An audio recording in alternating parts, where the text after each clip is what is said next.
बिस्मिल्लाहिर्रहमानिर्रहीम। अस्सलाम वालेकुम स्टूडेंट्स। आज का जो टॉपिक है वो हमारे पास है क्लास रेप्टिलिया।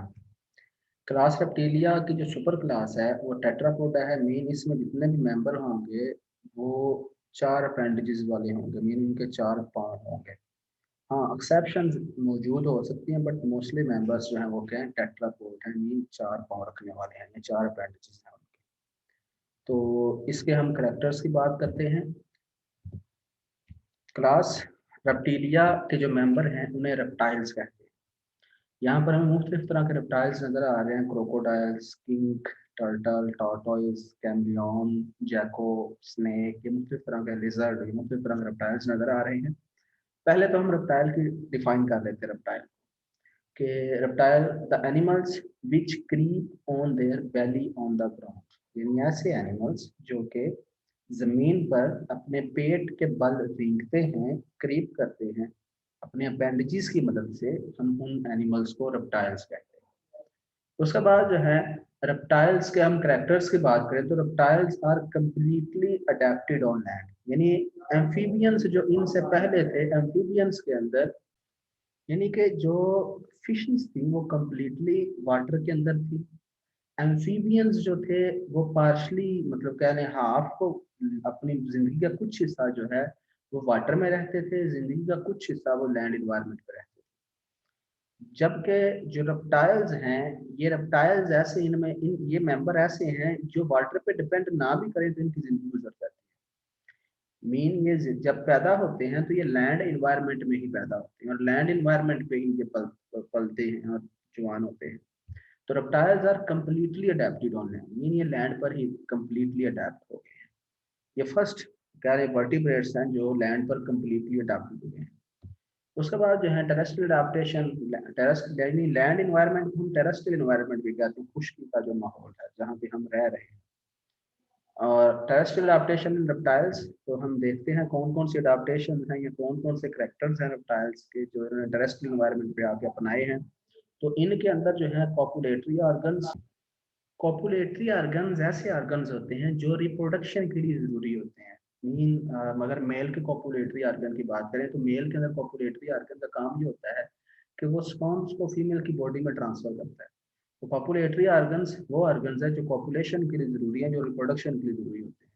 तो रेप्टाइल्स के अंदर कॉपुलेटरी ऑर्गन जो है वो डेवलप्ड ऑर्गन है, इनके अंदर प्रॉपर बन गए। तो copulatory organs for internal fertilization, बच्चों फिशिस के अंदर या एम्फीबियंस के अंदर मोस्टली जो फर्टिलाइजेशन थी वो एक्सटर्नल थी। बट रेप्टाइल्स के अंदर अब जो फर्टिलाइजेशन है वो कौन सी आ चुकी है, सब रेप्टाइल्स के अंदर इंटरनल फर्टिलाइजेशन आ चुकी है। तो इंटरनल फर्टिलाइजेशन का मतलब ये होता है स्पर्म और एग का मिलना, तो फर्टिलाइजेशन कहलाता है। अगर स्पर्म और एग फीमेल की बॉडी के अंदर मिले, यानी मेल स्पर्म फीमेल की बॉडी के अंदर ट्रांसफर करे, वहां पर दोनों का यूनियन हो, दोनों मिले, तो हम इसको इंटरनल फर्टिलाइजेशन कहते हैं। उसके बाद है रेप्टाइल्स के अंदर एक और जो इम्पोर्टेंट फीचर आ गया है वो है एमनियोटिक एग्स। एमनियोटिक एग्स ऐसे एग्स हैं जिनके अंदर प्रॉपर मेम्ब्रेन्स डेवलप हो चुकी हैं। यानी एमनियोटिक एग्स को हम अभी डिटेल पढ़ते हैं, एमनियोटिक एग की मेम्ब्रेन्स की भी बात करते हैं। तो एमनियोटिक एग में अगर आप देखें तो सबसे बाहर आपको शेल, एग के अंडे के बाहर सबसे आपको शेल नजर आ रहा है। ठीक है जी, ये जो शेल होता है ये लेदरी है, बड़ा नरमो नाजुक है, लेदरी शेल है। और शेल के अंदर अगर आप देखें तो एक मेम्ब्रेन सी मौजूद है, कोरियन, देन एलेंटोइस, यहाँ पे यॉर्क सैक मेम्ब्रेन, फिर यहाँ पे एमनियन, और उसके अंदर देखें तो आपको नजर आ रहा होगा एम्ब्रियो पड़ा हुआ है, न्यू ऑर्गेनिज्म बन रहा है। तो इस ऑर्गेनिज्म के बाहर बहुत सारी मेम्ब्रेन है। सबसे बाहर देखें एमनियन, ठीक है जी, उसके बाहर ये जो है रेड कलर की एलेंटोइस, फिर इसके यहाँ पे यॉर्क सैक मेम्ब्रेन, फिर यहाँ पे व्हाइट कलर की कोरियन, फिर यहाँ एंड सबसे एंड में लेदरी शेल। ये सारी चीजें इसकी हिफाजत कर रही हैं एम्ब्रियो। तो यहाँ पे देखें ये एक अच्छा तरीका है कि एम्ब्रियो को, जो न्यू ऑर्गेनिज्म है, उसकी हिफाजत के लिए प्रॉपर एक तरीका का अख्तियार किया गया। तो एमनियोटिक एग्स हैं, हम इस एग को नाम देंगे एमनियोटिक एग, जिसमें कई मेम्ब्रेन हिफाजत कर रही है एम्ब्रियो। तो एमनियोटिक एग्स बन गए जी रेप्टाइल्स में। इनसे पहले कोई भी एग जो था वो एमनियोटिक नहीं था, इन एन एमनियोटिक एग्स थे। तो इनके रेप्टाइल्स बर्ड्स के जो एग हैं वो एमनियोटिक एग्स। तो इनमें अगर हम देखें तो एमनियोटिक एग्स होते हैं, ये शेल लेदरी, यानी इनका जो शेल होता है, छिलका होता है बाहर वाला, ये लेदरी होता है, लेदरी इसकी अपीयरेंस होती है। Resist dryness. अब इसका काम ये है कि ये जो एम्ब्रियो अंदर है, जब कोई भी रेप्टाइल अंडा दे देता है, तो रेप्टाइल अंडा दे के उसको छुपा के जो है वो अपने डेली के काम करता है मामूली बनता है। अब उसके अंडे में जो एम्ब्रियो बन रहा है, इस एम्ब्रियो के अंदर ये भी तो हो सकता है ना, इस एम्ब्रियो के अंदर जितना भी वो वाटर है, वाटर वेपोरेट होकर बॉडी से बाहर चला जाए और वो ड्राई हो जाए। बट ये जो शेल है, ये जो एग है, ये क्या, एग की ये जो मेम्ब्रेन्स है, ये क्या करती हैं, ये इस एम्ब्रियो के वाटर को जाया नहीं होने देती। रेजिस्ट ड्राइनेस मीन कि इसको खुशक होने से बचाती है। प्रिवेंट एम्ब्रियो फ्रॉम इंजरी, एक और इसका इंपॉर्टेंट काम ये है कि इसके देखिए एम्ब्रियो के अंदर कई मेम्ब्रेन है, इसलिए अगर वो अंडा कहीं पे गिर भी जाता है तो इस एम्ब्रियो को चोट नहीं पहुंचती, इस एम्ब्रियो के अंदर कई मेम्ब्रेन इसको इंजरी से बचाती है। लार्ज योकी एग, और अगर आप ये देखें, ये जो एम्ब्रियो है इसकी खुराक कहाँ से आ रही है, इसकी खुराक बच्चों ये जो सामने यहाँ पे आपको येलो कलर के ये जो यॉक से नजर आ रही है, जर्दी नजर आ रही है, इस जर्दी से जितनी भी खुराक है वो इस एम्ब्रियो को पहुंच रही होती है। या हम जो अंडे खाते हैं परिंदों के, मुर्गी का जो हम अंडा खाते हैं, उसमें जो जर्दी होती है, यॉक जो होती है, वो यॉक एक्चुअली उसमें बनने वाले चूजे की खुराक होती है। वो जो चूजा उसमें बनता है ना, वो खुराक वो उस यॉक जर्दी को यूज करता है खुराक के तौर पर। तो ये यॉक जो है ये लार्ज है मीन, इस ये लार्ज होगी तो फायदा है, अगर ये थोड़ी होती तो इस एम्ब्रियो को तो खुराक ही नहीं थी मिलनी। तो ये लार्ज इन साइज है, इसलिए इस एम्ब्रियो को प्रॉपर खुराक मिलती रहेगी और ये जिंदा रहेगा, अच्छे तरीके से इसकी नशोनुमा होगी। तो एमनियोटिक ऐप के ये कुछ फीचर्स आपको लिखने जब आप क्वेश्चन में आएगा। उसके बाद जो है इनके अंदर एक और इम्पोर्टेंट फीचर कि इनकी जो स्किन है, इनकी स्किन के ऊपर हमें स्केल्स नजर आ रही है। देखेंगे ये यहाँ पे सांप की स्किन दिखाई गई है, मुख्तलिफ तमाम रेप्टाइल्स पर मौजूद होती है। ये छोटे छोटे जो आपको स्ट्रक्चर्स नजर आ रहे हैं, बॉक्सेस नजर आ रहे हैं, ये स्केल्स है। ठीक है जी, तो ये स्केल ड्राई है। ड्राई स्केल का ये फायदा होगा कि इनकी बॉडी से वाटर ही वेपोरेट होने देंगे, यानी इनकी बॉडी, ये स्केल समझ लें, इनके ऊपर शील्ड्स कवर सब इनके जिस्म पर मौजूद है। इनका काम ये है कि इनके जिस्म में से, क्योंकि ये टेरेस्ट्रियल एनवायरनमेंट में रहते हैं, तो बच्चों जो एनिमल्स खुश्की पे रहते हैं, खुश्की पे ये मसला होता है कि एनिमल्स की बॉडी में से वाटर वेपोरेट हो रहा होता है। तो ये स्केल क्या करते हैं, स्केल वाटर के वेपोरेशन को बचाते हैं। तो ड्राई स्केली स्किन है, इनकी जो स्किन है उस पर स्केल्स मौजूद होते हैं, वो भी ड्राई होते हैं, खुश्क होते हैं, अडॉप्ट फॉर लैंड, ये लैंड के लिए बने। उसके बाद जो है इनके अंदर एक और इम्पोर्टेंट फीचर जो है वो है एक्स्ट्रा एम्ब्रियोनिक मेम्ब्रेन्स। जो रेप्टाइल्स होते हैं, इन रेप्टाइल्स के एम्ब्रियो के गिर्द ये हमें नजर जो आ रहा है, ये एम्ब्रियो नजर आ रहा है, ठीक है, ये जो बीच में हमें नजर आ रहा है, ये न्यू ऑर्गेनिज्म बन रहा है। इस एम्ब्रियो के गिर्द जो है कुछ मेम्ब्रेन्स बन चुकी हैं जो इसकी हिफाजत के लिए बनाई गई है। उन मेम्ब्रेन्स को हम एक्स्ट्रा एम्ब्रियोनिक मेम्ब्रेन्स कहते हैं। एक्स्ट्रा एम्ब्रियोनिक मेम्ब्रेन्स जो है ये बर्ड्स, रेप्टाइल्स, इवन मैमल्स में भी मौजूद होती हैं। इनकी हम इसको पहले डिफाइन कर लेते हैं। The membranes which provide nourishment and protection, के ये वो मेम्ब्रेन है जिसका काम नरिशमेंट भी देना है, जैसे यॉर्क से अक्सर देखे नरिशमेंट भी मिल रही है इसको, बाकी मेम्ब्रेन्स को प्रोटेक्ट कर रही है। To developing embryo are called extra embryonic membrane. तो बच्चों जब भी एक्स्ट्रा एम्ब्रियोनिक मेम्ब्रेन की बात आएगी, आपने दो बातें करनी है। आपने कहना है एक तो इसका काम नरिशमेंट देना है, दूसरा काम इसका प्रोटेक्ट करना है उस एम्ब्रियो को। तो एक्स्ट्रा एम्ब्रियोनिक मेम्ब्रेन की अगर हम बात करें तो वो टोटल 4 हैं, आपकी बुक में 3 है बट ये 4 होती हैं टोटल।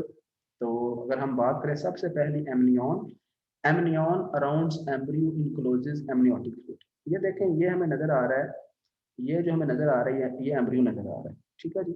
इस एम्ब्रियो के बाहर ये जो हमें ब्लू कलर की मेम्ब्रेन सी नजर आ रही है, ये क्या है हमारे पास, ये एमनियन है। यानी एमनियन ने क्या किया हुआ है, इनक्लोज किया हुआ है, बंद किया हुआ है।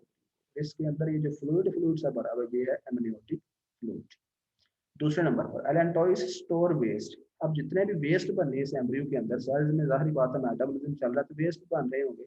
तो ये जो हमें नजर आ रही ग्रीन कलर वाली जो मेम्ब्रेन हमें नजर आ रही है, देखेंगे जितने भी वेस्ट इस एम्ब्रियो के होंगे वो चले जाएंगे किसमें, ग्रीन कलर वाली मेम्ब्रेन के अंदर। तो ये वेस्ट को जो है वो स्टोर कर रही है, इसका फंक्शन भी हो गया।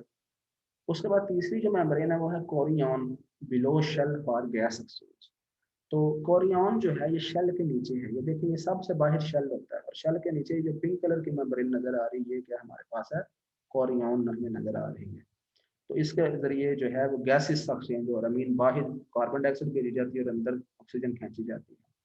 उसके बाद चौथे नंबर पर यॉर्क सैक, ये जो हमें येलो कलर की नजर आ रही है मेम्ब्रेन, ये क्या है, यॉर्क सैक, और यॉर्क सैक के जरिए फूड दी जा रही है उस एम्ब्रियो को। ये 4 मेम्ब्रेन्स आपने याद रखेंगे। ये चिक एक तरफ मैंने चिक बनाया हुआ, दूसरी तरफ हमने ह्यूमन को कंपैरिजन में लिया। ह्यूमन के अंदर भी बच्चों ये जो है ये मेम्ब्रेन मौजूद है। देखिए कोरियन भी मौजूद है, एम्ब्रियन भी मौजूद है, एम्ब्रियो भी मौजूद हमें नजर आ रहा है, एलेंटॉइस भी हमें यहाँ पे नजर आ रही ग्रीन कलर की। बट ह्यूमन के केस में ये होता है कि अंडे में तो जर्दी होती है ना खुराक देने के लिए एम्ब्रियो को, बट ह्यूमन के केस में मदर जो होती है, मदर के ब्लड से खुराक मिल रही होती है उस एम्ब्रियो को।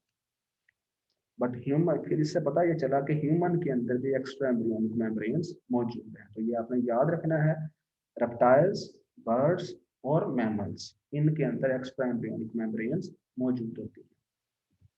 उसके बाद हम बात करते हैं हार्ट ऑफ रेप्टाइल्स, रेप्टाइल्स के दिल की बात करते हैं। अगर हम रेप्टाइल्स के दिल की बात करें तो ventricle is incomplete partition heart. अच्छा ये याद रखने के रेप्टाइल्स के दिल के भी अभी तक जो है वो तीन ही खाने हैं, तीन ही इसके चैम्बर हैं। एक जो है right atrium, right left atrium, ventricle. But इनके और एम्फीबियन के अंदर ये फर्क है, अगर आप इनका देखें वेंट्रिकल, अगर आप इनका देखें तो आपको इनके वेंट्रिकल के अंदर ये दीवार नजर आ रही है। ये दीवार कंप्लीट नहीं बनी, बीच में खाली जगह आ गई, देखो यहाँ से ये खाली हमें नजर आ रही है। इसलिए जो है इनका वेंट्रिकल क्या है, वो पार्टीशन, दीवार तो बन गई है लेकिन वो कंप्लीट नहीं बन पाई, इनकम्प्लीट, इनकम्प्लीटली पार्टीशन है। ठीक है जी। तो ventricle is incomplete partition mostly reptiles. जब भी जिक्र आएगा रेप्टाइल्स का, आपने कहना रेप्टाइल्स के अंदर वेंट्रिकल जो है वो अभी तक मुकम्मल दो हिस्सों में डिवाइड नहीं हो सका, दीवार बनी है बट वो इनकम्प्लीट पार्टीशन है।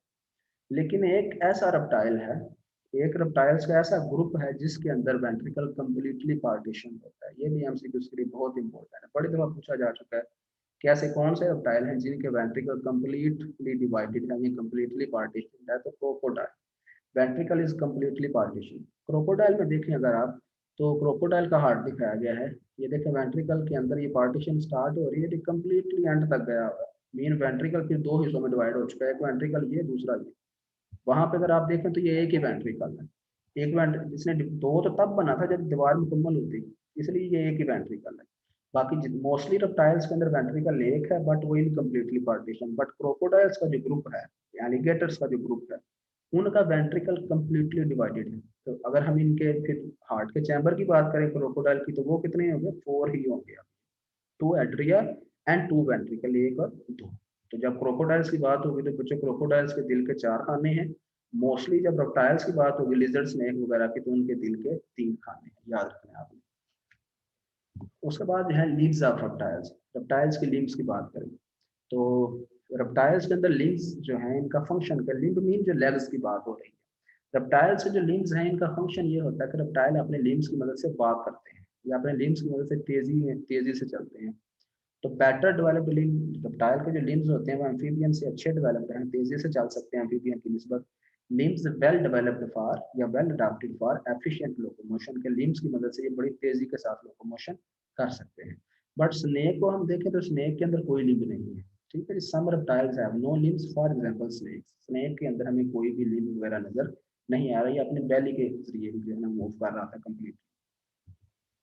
उसके बाद थर्मोरेगुलेशन की बात करते हैं। थर्मोरेगुलेशन मीन टू अपनी बॉडी का टेम्परेचर किस तरह से जो है वो मेंटेन करते हैं। तो रेप्टाइल्स याद रखें कोल्ड ब्लडेड है। ठीक है, जिनको एक्टोथर्म भी कहते हैं, पिक्लोथर्म भी कहते हैं। तो reptiles are cold blooded. Cold blooded ऐसे एनिमल्स होते हैं, the animals which change their body temperature with the changing condition of the environment, यानी कि एनवायरनमेंट बदलेगा, इनके जिस्म का टेम्परेचर भी एनवायरनमेंट के मुताबिक ही बदल जाता है। वाइल ह्यूमंस के अंदर ऐसा नहीं होता, ह्यूमंस की body temperature throughout the life 37 degree celsius ही रहता है, चाहे गर्मियां हो चाहे सर्दियां हो, इन्वायरमेंट जैसा भी हो, बॉडी टेम्परेचर कांस्टेंट रहता है। लेकिन रेप्टाइल्स के अंदर ऐसा नहीं है, इनकी बॉडी का टेम्परेचर बदलता रहता है। इसलिए हम ऐसे एनिमल्स को कोल्ड ब्लडेड या पोइक्लोथर्म्स कहते हैं। उसके बाद हाइबरनेशन, हाइबरनेशन का भी प्रोसेस इनमें पाया जाता है। मीन जब सर्दियां वगैरह आएंगे, मौसम सूटेबल नहीं आएगा तो ये सो जाएंगे। तो हाइबरनेशन बच्चों सर्दियों में, ये जैसे सर्दियां आती हैं रेप्टाइल छुप जाते हैं गार में या बिलों के अंदर ही छुप जाते हैं। The winter sleep in cold blooded animals, cold blooded animals के अंदर जो विंटर स्लीप होती है हम इसको हाइबरनेशन कहते हैं। It is a long sleep, ये काफी अरसे तक रहती है। बच्चों एक एस्टिवेशन भी प्रोसेस होता है। एस्टिवेशन प्रोसेस गर्मियों की जो नींद होती है उसको हम एस्टिवेशन कहते हैं। यानी जब नदी नालों के अंदर पानी की कमी हो जाती है, पानी खुश्क हो जाता है, तो वहाँ पे जो एनिमल्स होते हैं, फिशेज वगैरह, वो मट्टी के अंदर चले जाते हैं और वो सो जाते हैं। तो वो गर्मियों के अंदर जो सोना है एनिमल का, उसको हम एस्टिवेशन कहते हैं। सर्दियों की जो नींद होती है हम उसको हाइबरनेशन कह रहे हैं। तो अब हम बात करते हैं एवोल्यूशन ऑफ रेप्टाइल्स की। रेप्टाइल्स की एवोल्यूशन के रेप्टाइल्स किन से बने हैं, ये हम अच्छी तरह से जानते हैं कि रेप्टाइल से पहला ग्रुप एम्फीबियंस का था, तो फिर एम्फीबियन से ही रेप्टाइल बने हैं। Evolution of reptiles, reptiles evolve from amphibians, के रेप्टाइल्स जो हैं ये किससे बने हैं, एम्फीबियन, कुछ एम्फीबियन बदल गए किसमें, रेप्टाइल में, तो रेप्टाइल बन गए हैं। उसके बाद जो है यहाँ पे हम टाइम पीरियड की बात, हम अगर हम करें जियोलॉजिकल टाइम चार्ट की बात करें, तो ये हमें जियोलॉजिकल टाइम चार्ट नज़र आ रहा है जी। ये हमें सबसे पहले जो है अगर हम देखें यहाँ पे हमें आर्कियन ईरा नज़र आ रहा है, और फिर प्रोटेरोजोइक कीड़ा नजर आ रहा है, फिर पैलियोजोइक कीड़ा नजर आ रहा है, फिर मीजोजोइक कीड़ा नजर आ रहा है, फिर सीनोजोइक कीड़ा नजर आ रहा है, जिसमें आजकल हम रह रहे हैं, ये ईराज है। तो रेप्टाइल्स मोस्टली जो हमें मिलते हैं वो मीजोजोइक कीड़ा से बिलोंग करते होते हैं। ठीक है ना, यहाँ पे एक आसान सी डायग्राम दिखाई, सबसे पहला हेडन ईरा है, और फिर आर्कियन ईरा है, फिर प्रोटेरोजोइक ईरा, आहिस्ता आहिस्ता सीढ़ियाँ चढ़ते जाएं तो हम वक्त गुजरने के साथ साथ, और आज हम किस जगह पर मौजूद हैं, क्वार्टरनरी जो है वो हम पीरियड में मौजूद हैं या सीनोजोइक ईरा में रह रहे हैं। तो reptiles flourished throughout Mesozoic era, यानी रेप्टाइल्स कब जो हैं इनकी एवोल्यूशन कब हुई है, या ये कब ज्यादातर फले फूले हैं, ये ज्यादातर फले फूले हैं मेसोजोइक ईरा के अंदर। बच्चों कोई भी एनिमल तब अच्छा फलता फूलता है जब उसका इन्वायरमेंट सूटेबल हो, जब उसको खाने वाले कम हो, उसका शिकार करने वाले कम हो, इन्वायरमेंट अच्छा हो, तो तब वो अच्छे तरीके से फ्लरिश करता है। तो इसका मतलब मेसोजोइक ईरा के अंदर अच्छी कंडीशन थी, जिस वजह से रेप्टाइल जो है वो ज्यादा ग्रो किए। Reptiles flourished throughout Mesozoic era, MCQ इसके लिए इंपॉर्टेंट है। मेसोजोइक ईरा कब से कब तक है जी, 65 मिलियन या 65 मिलियन से 225 मिलियन के दरमियान दरमियान है। उसके बाद जो है मीजोजोइक ईरा का एक और नेम है, ये आपने याद रखना है एमसीक्यूज के लिए, कि मीजोजोइक ईरा को हम एज ऑफ रेप्टाइल्स भी कहते हैं, मीन इस दौर में रेप्टाइल्स बहुत ज्यादा फले फूले। उसके बाद जो है, उसके बाद then the climate less favourable, देखे ना आहिस्ता आहिस्ता अगर किसी चीज को अरूज है तो जवाल भी आएगा।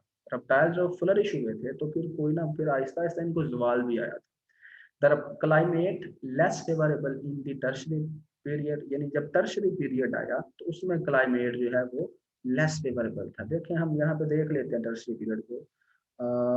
ये जो हम यहाँ पे टर्शरी पीरियड की अगर हम बात करें, तो ये जो हमें टर्शरी पीरियड जो है नजर आ रहा है, ये देखें या सीनोजोइक ईरा के अंदर अगर हम देखें तो ये हमें टर्शरी पीरियड नजर आ रहा है। ठीक है जी, टर्शरी पीरियड के अंदर जो है क्लाइमेट चेंज हो गया।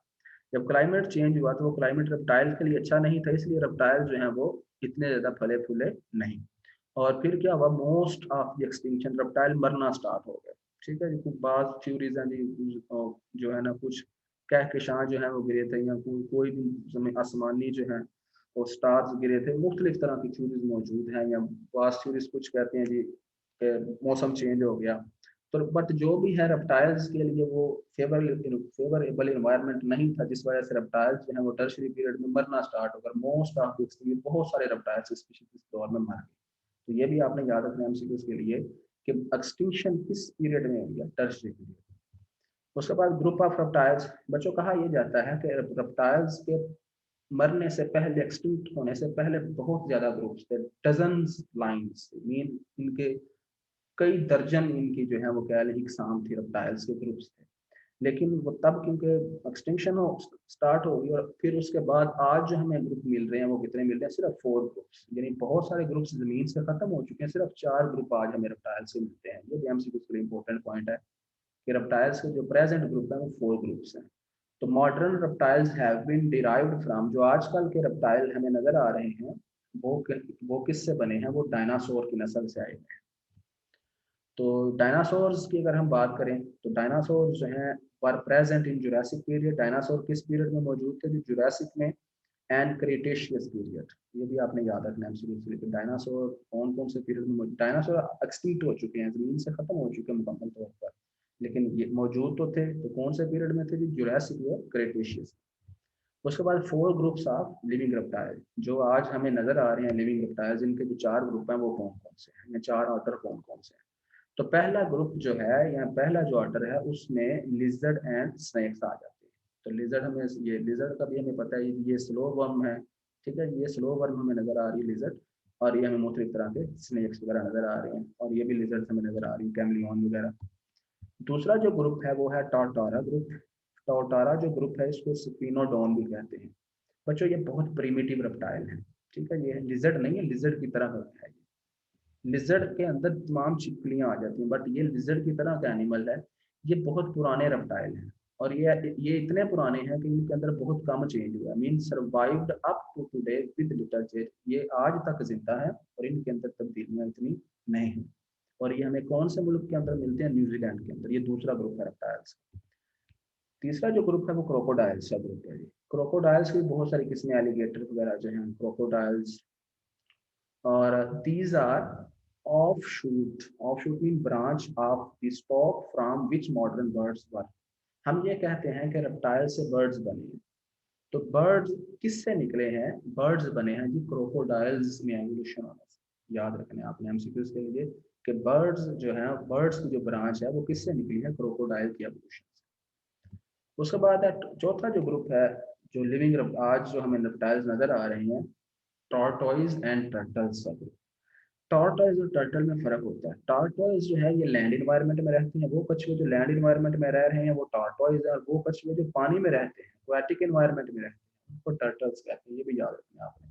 टॉर्टोइज लैंड इन्वायरमेंट के हैं, और समंदरों या दरियाओं में रहने वालों को हम टर्टल्स कहते हैं। और इसके साथ है most of the reptiles live in. अब रेप्टाइल्स जो है वो कौन से इलाकों में हमें ज्यादा, जमीन के कौन से इलाकों में ज्यादा मिलते हैं? तो most of the reptiles live in temperate and tropical zone.